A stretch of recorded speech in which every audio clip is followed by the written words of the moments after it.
ایک مستری کی کام سے بیزاری اور اکتاہٹ اپنی انتہا پر تھی۔ اس سے پہلے کہ کوئی بدمزگی پیدا ہوتی، اس نے ٹھیکیدار کو جا کر اپنا استعفیٰ پیش کر دیا۔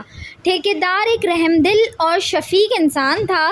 اس کے پاس ایک سے بڑھ کر ایک کاریگر تھا، مگر اس مستری کی کچھ انوکھی ہی بات تھی۔ جہاں تک معاوضے اور دستور کے مطابق سہولیات تھیں، ٹھیکیدار نے اسے ویسے ہی خوب نوازا ہوا تھا۔ اس مستری کی کام سے لگن اور محنت بھی قابل رشک تھی، مگر ایک دن یہ بھی داغ مفارقت دے جائے گا، اس کے بارے میں کسی نے نہیں سوچا تھا۔ ٹھیکیدار نے استعفیٰ لیتے ہوئے مستری سے کہا کہ جاتے جاتے ایک آخری مکان اپنے ہاتھ سے بنا کر دیتے جاؤ تو میں یہ استعفیٰ قبول کر لیتا ہوں۔ بادل نخواستہ مستری کو کہنا ماننا پڑا۔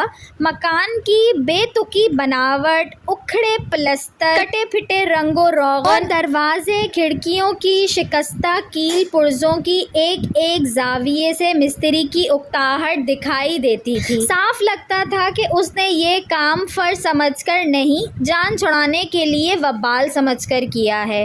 مکان کیا تھا کہ گویا چند برساتوں کی مار، اب گرا کہ تب گرا۔ ٹھیکیدار کو مکان کی چابیاں دیتے ہوئے جیسے ہی مستری نے اپنے استعفیٰ کا مطالبہ دہرایا، ٹھیکیدار نے شفقت کے ساتھ چابیاں واپس مستری کو دیتے ہوئے کہا، میں تیرا استعفیٰ قبول کرتا ہوں اور یہ والا آخری مکان تیرے لیے میری طرف سے انعام ہے۔ اب مستری دم بخود، حالت ایسی کہ جیسے بدن میں جان ہی نہیں۔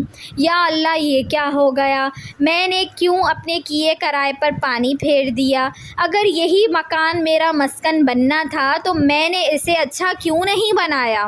لوگوں کی زندگیوں میں رنگ بھرتا رہا اور خود اپنے لیے یہ بدرنگی کر ڈالی۔ کاش کاش کاش، مگر صرف حسرتیں تھیں۔ کچھ ایسی ہی مثال ہماری زندگی میں کیے گئے اعمال اور خاص طور پر نماز کی ہوتی ہے، جس سے اللہ رب العزت تو بے نیاز ہے، مگر ہم ان سب کو اچھا کرنے کے محتاج ہیں۔ انہی پر ہی ہماری عاقبت اور آخرت کا دار و مدار ہوتا ہے، مگر ہم ہیں کہ جان چھڑاتے ہیں۔ لاکھ سمجھایا جاتا ہے کہ اچھے طریقے سے اپنا فرض ادا کرو، اچھے طریقے سے پیش کرو، سمجھ ہی نہیں آ رہی۔ کاش اس وقت سے پہلے سمجھ آ جائے جب صرف ندامت، شرمندگی اور پچھتاوا ہوگا۔